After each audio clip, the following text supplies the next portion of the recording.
Hello friends, welcome to Health, Fitness and Beauty Tips. This is Dr. N.K. Sinha and today's topic is uric acid.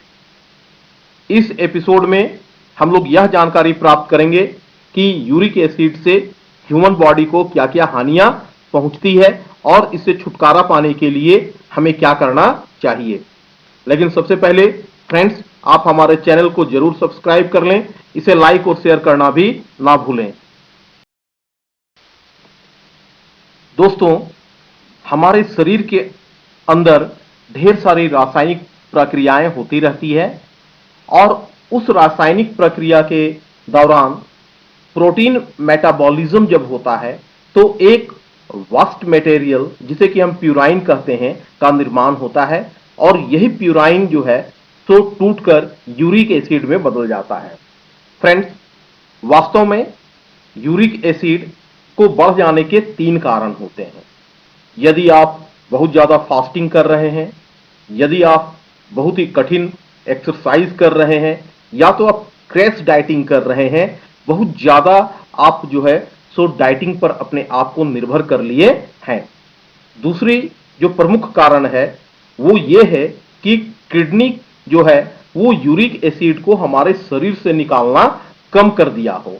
और तीसरी जो प्रमुख कारण है वो हमारा भोजन है और हम ऐसे भोजन को ले रहे हैं जो कि प्यूराइन में हाई होते हैं, जिनसे कि प्यूराइन का प्रोडक्शन हमारे शरीर में बहुत ज्यादा होता है।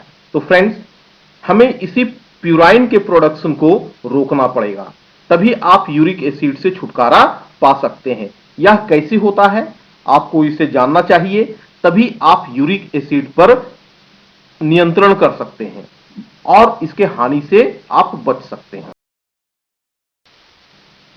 फ्रेंड्स, यदि आप सही मायने में देखेंगे तो आज हर 100 में से करीब 70 व्यक्ति यूरिक एसिड के समस्याओं से ग्रसित हैं। तो इससे होता क्या है, तो ह्यूमन बॉडी में जो ज्वाइंट्स होते हैं, छोटे या बड़े, वहां पर दर्द का प्रारंभ होता है। आपके पैर के अंगूठे में दर्द हो सकता है, पैर के ज्वाइंट में दर्द हो सकता है, घुटने के ज्वाइंट में दर्द हो सकता है, बाह के ज्वाइंट में दर्द हो सकता है, आपको कंधे में दर्द हो सकता है।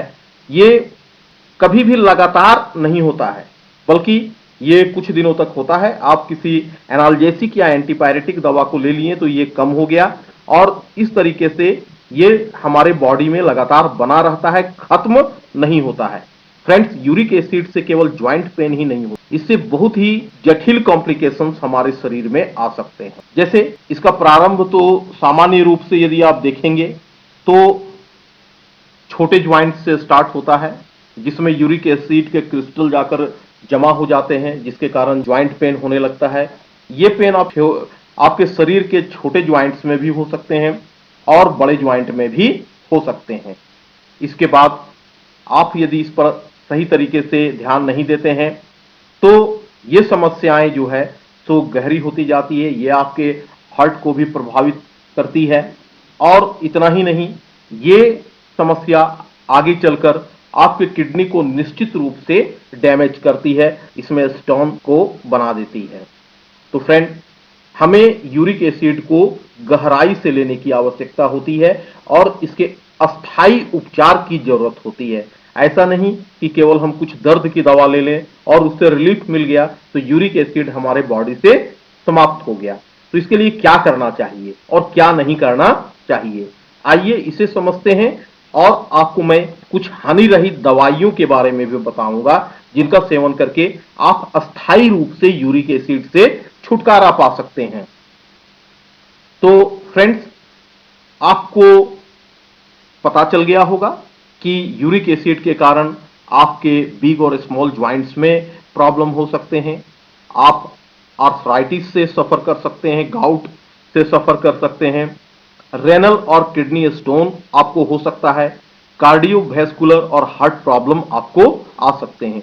तो आप इसे बिल्कुल गंभीरता से लें और इसके अस्थायी उपचार पर ध्यान दें।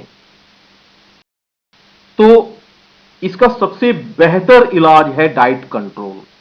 आपको अपने भोजन पर नियंत्रण रखना पड़ेगा, क्योंकि 50% प्यूराइन का प्रोडक्शन जो हमारे बॉडी में होता है वो हमारे भोजन के द्वारा ही हमारे शरीर में जाता है। सबसे पहले आपको अपने भोजन पर ध्यान देना चाहिए और कोलेस्ट्रॉल और प्रोटीन से युक्त आहार को आपको कम कर देना चाहिए। नंबर 2, आपको सेचुरेटेड फैट यानी कि आपको हाई फैट जिस भी चीज में हो आपको उसे नहीं लेना चाहिए। तो आपको क्या नहीं करना चाहिए ताकि प्यूराइन का प्रोडक्शन आपके बॉडी में बिल्कुल ना हो या बहुत कम हो और आपको यूरिक एसिड से अस्थायी रूप से छुटकारा मिल। तो आप ध्यान दें कि आप किसी भी तरह का लीवर और ऑर्गन मीट्स को ना लें, क्योंकि लीवर और ऑर्गन मीट ऐसे खाद्य पदार्थ हैं जिनमें सर्वाधिक मात्रा में एनिमल प्रोटीन पाया जाता है और एनिमल प्रोटीन वो प्यूराइन के प्रोडक्शन को बहुत ही ज्यादा हमारे शरीर में बढ़ा देता है।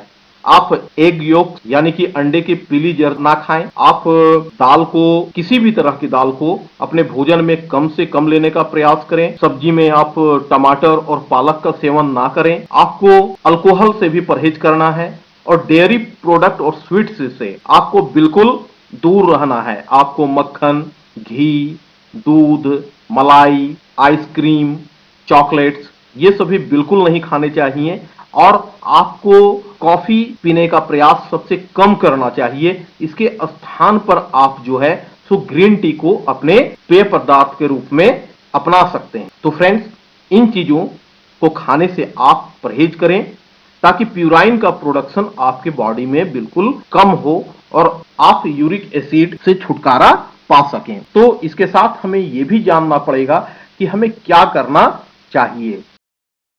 सबसे पहले आप अपने लाइफ स्टाइल को रेगुलेट करें, कुछ एक्सरसाइज और योगा जरूर करें। इसके साथ ही आपको यह भी जानना चाहिए कि आपको अपने जीवन में क्या करना चाहिए और क्या नहीं करना चाहिए।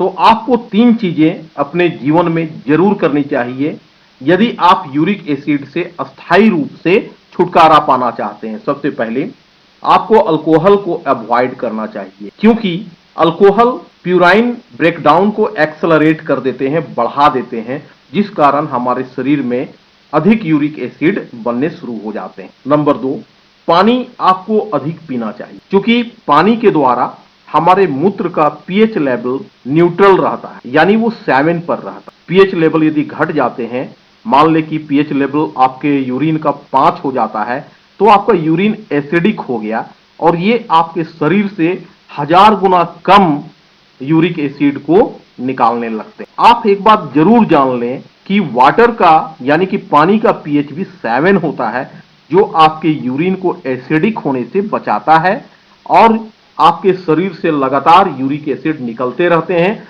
जिस कारण आपकी समस्याएं, जोड़ों का दर्द, किडनी की समस्या, हृदय की समस्या में काफी कमी रहती है।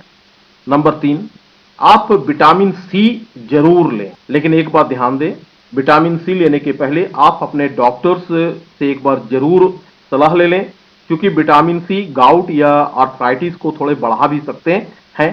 तो विटामिन सी लेने के पहले आप अपने डॉक्टर से एक बार जरूर कंसल्ट कर लें। तो आपको ये 3 चीजें जरूर करनी चाहिए। आप अपने जीवन में फ्रूट्स को ज्यादा लें, आप जूस को ज्यादा लें, पानी ज्यादा पिएं, ग्रीन वेजिटेबल्स आप ज्यादा खाएं। तो ये सभी चीजें करने पर आप देखेंगे कि अस्थायी रूप से आप यूरिक एसिड से छुटकारा पा रहे हैं और उसके साथ कुछ दवाई भी आपको लेनी चाहिए। आइए मैं उन दवाइयों के बारे में आपको बतलाता हूं। इन दवाइयों को आप लें। Number 1, Ertiga Uranus Q. आप इसका 8 बूंद थोड़े से ठंडे पानी में सुबह, दोपहर और शाम को लें। दूसरी दवा है नेट्रम फॉर 6X। इसके 4 टैबलेट आप 3 बार सुसुम पानी के साथ लें। ये 2 अस्थाई दवा है जो यूरिक एसिड में चलती ही हैं। इसके साथ आप ध्यान दें कि यदि स्मॉल ज्वाइंट्स में, पैर के अंगूठे में, हाथ के अंगुलियों या अंगूठे में आपको दर्द हो रही हो, स्मॉल ज्वाइंट्स में, तो आप रूटा ठाटी को 4 बूंद 1 बार लें और दर्द यदि ज्यादा हो रहा हो तो आप 4 बूंद 3 बार इसे 1 चम्मच ठंडे पानी में लें। यदि रेनल स्टोन डेवलप हो चुका हो, यानी कि किडनी में पथरी हो चुकी हो, तो बर्बेरिस वल्गेरिस क्यू 8 बूंद 3 बार आधा कप ठंडे पानी में लें। ये दवाइयां बिल्कुल ही हानि रहित है और होम्योपैथ की दवाइयां हैं। मैं आपसे कहना चाहूंगा कि इन दवाइयों को लेने के पहले आप अपने नजदीक के किसी होम्योपैथिक कंसल्टेंट से जरूर एक बार संपर्क स्थापित कर लें। आशा करता हूं आप लाभान्वित हुए होंगे और यदि आप लगातार हेल्थ, फिटनेस और ब्यूटी से जुड़े इस तरह की महत्वपूर्ण जानकारी प्राप्त करते रहना चाहते हैं तो हमारे चैनल को जरूर सब्सक्राइब कर लें। इसे शेयर, लाइक करना भी ना भूलें। धन्यवाद। वेलकम।